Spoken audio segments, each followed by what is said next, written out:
Renungan Pagi Maranatha oleh Ellen G. White, 1 Agustus 2026.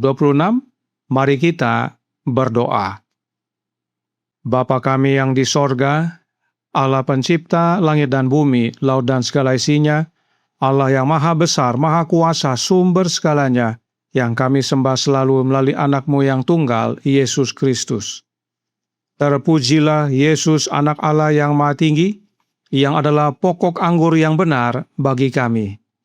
Pada pagi hari ini kami bersyukur boleh bangun dan berbakti, dan sebagaimana membaca dan mendengarkan nasihat firman-Mu, kiranya ini menjadi pertobatan bagi kami semua, agar menerima rohnya Yesus dalam hati untuk mengubahkan kami hari demi hari semakin serupa dengan Dia dalam karakter.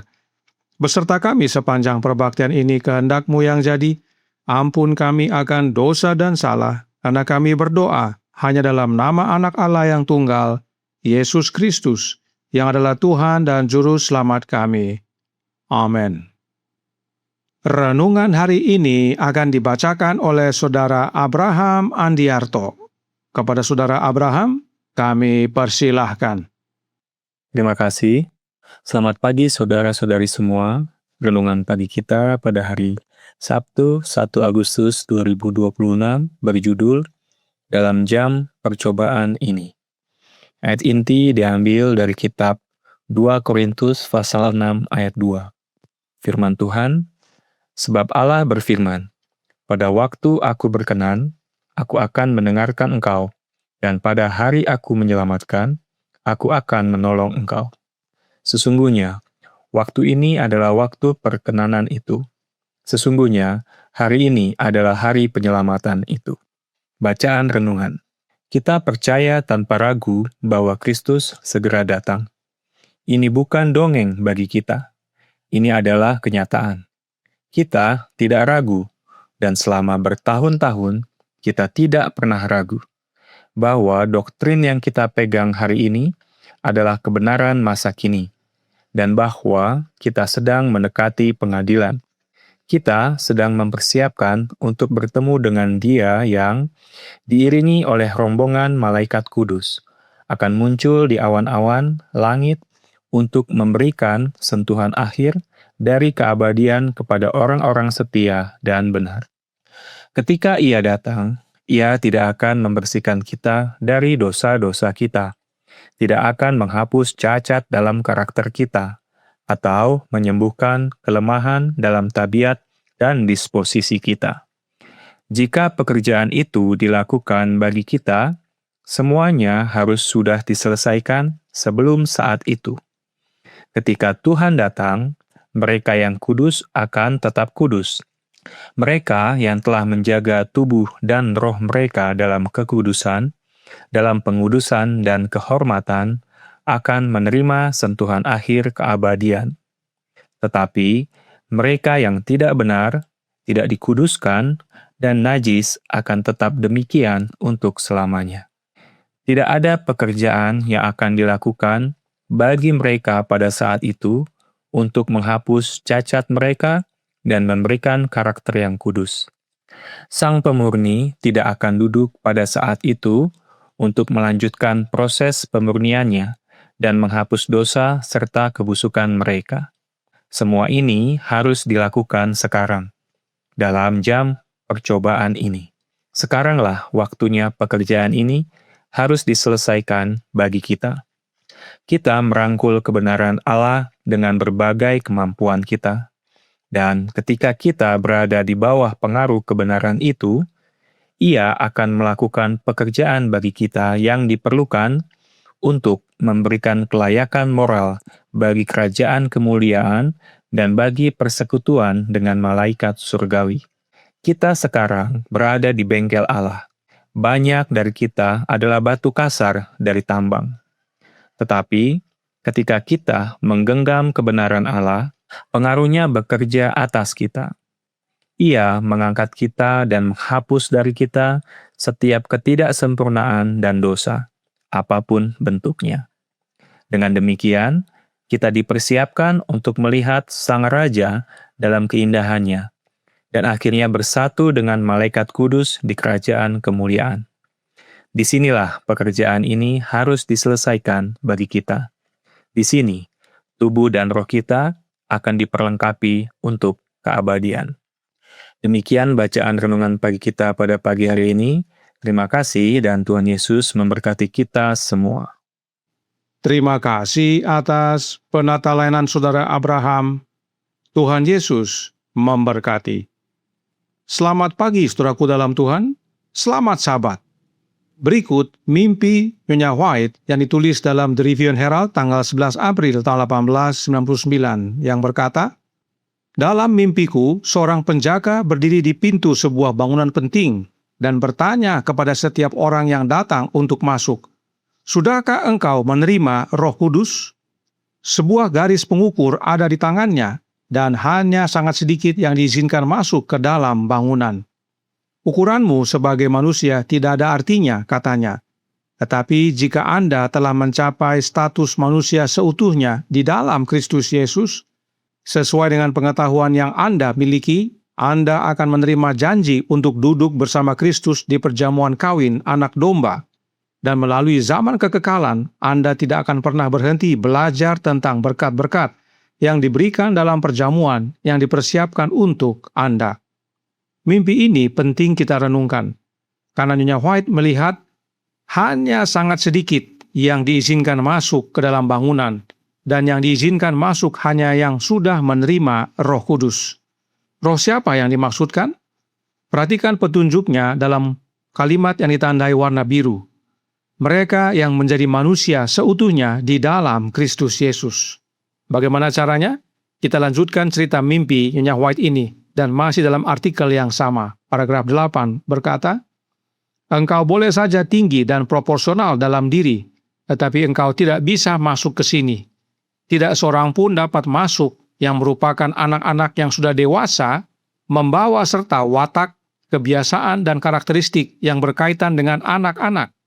Jika Anda memelihara kecurigaan, kritik, amarah, harga diri, Anda tidak bisa diterima, karena kamu akan merusak pesta itu.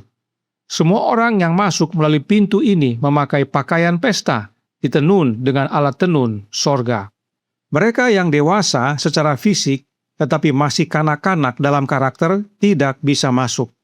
Contoh karakter anak-anak itu adalah kecurigaan, kritik, amarah, dan harga diri. Karakter seperti itu jika dibawa masuk ke dalam sorga akan merusak pesta. Lalu, karakter apa yang boleh masuk ke dalam sorga? Perhatikan kalimat yang ditandai warna kuning. Semua yang masuk harus memakai pakaian pesta yang ditenun dengan alat tenun sorga.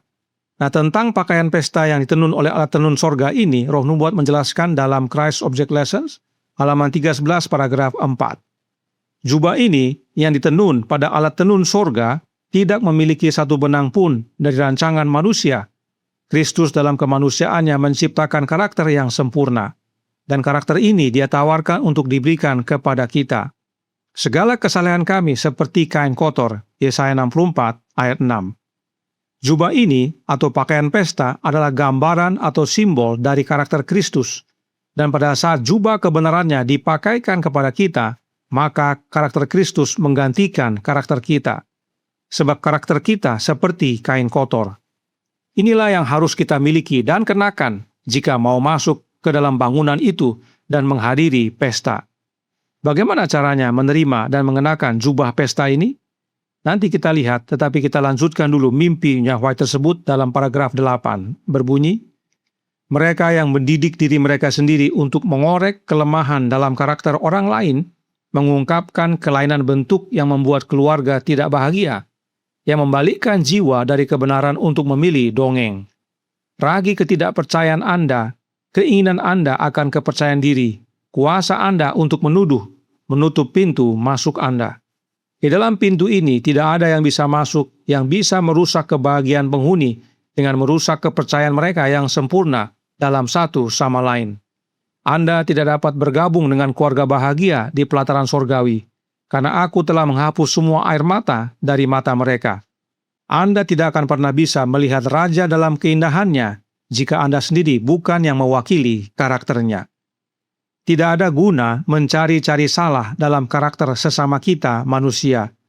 itu malah menyatakan adanya kelainan dalam hidup kita dan mengalihkan kita dari kebenaran kepada dongeng.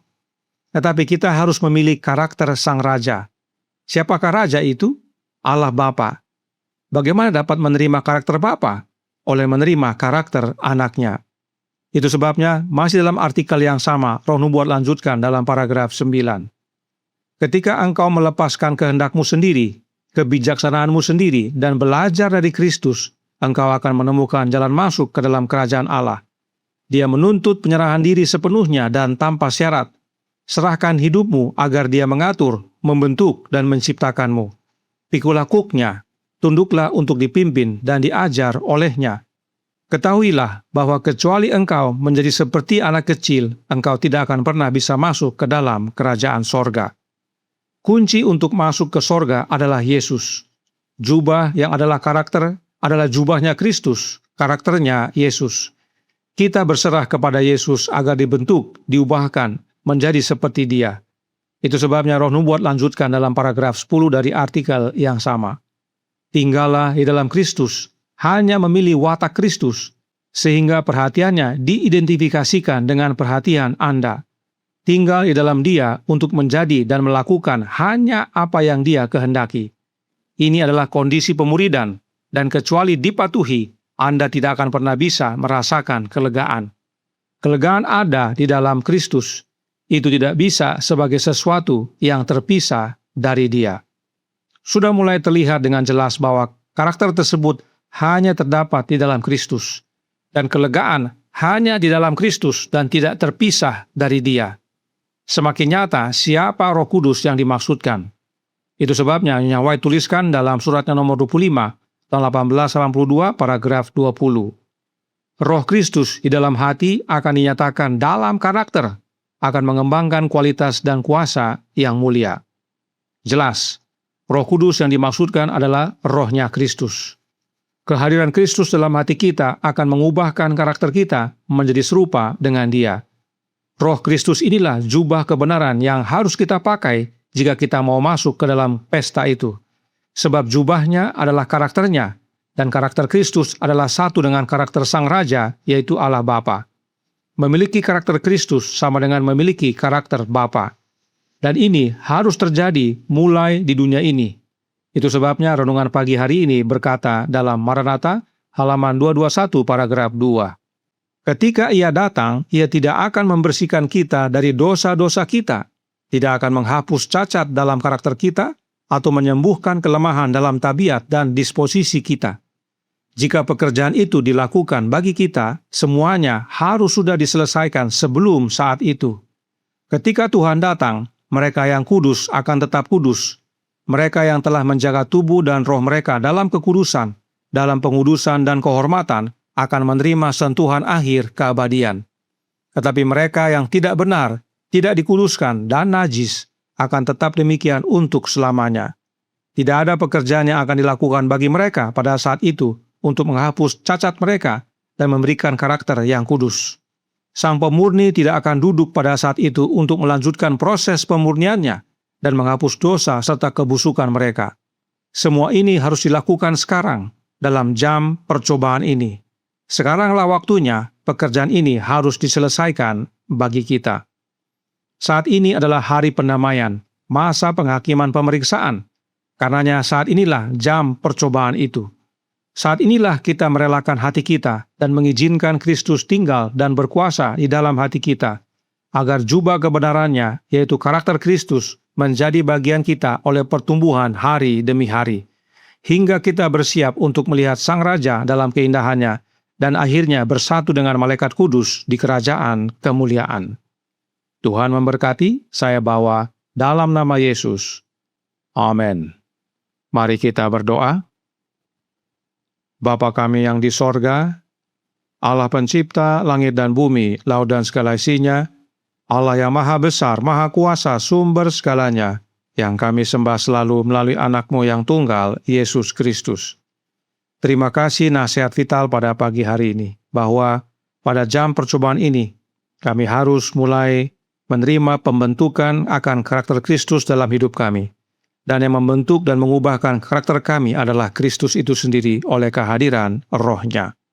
Karenanya tolong kami ya Bapa, karuniakanlah Roh Anak-Mu dalam hati ini, dan biarlah kami semua yang percaya merelakan hati kami agar Kristus masuk dan mengubahkan kami hari demi hari, hingga pada akhirnya saat Yesus datang, kami boleh melihat Dia dalam keindahannya, dan bergabung dengan seluruh penghuni sorga, memuji, memuliakan Allah Bapa dan Anak-Nya. Beserta kami sepanjang hari ini kehendak-Mu yang jadi, ampun kami akan dosa dan salah, karena kami berdoa hanya dalam nama Anak Allah yang tunggal, Yesus Kristus, yang adalah Tuhan dan Juru Selamat kami. Amin.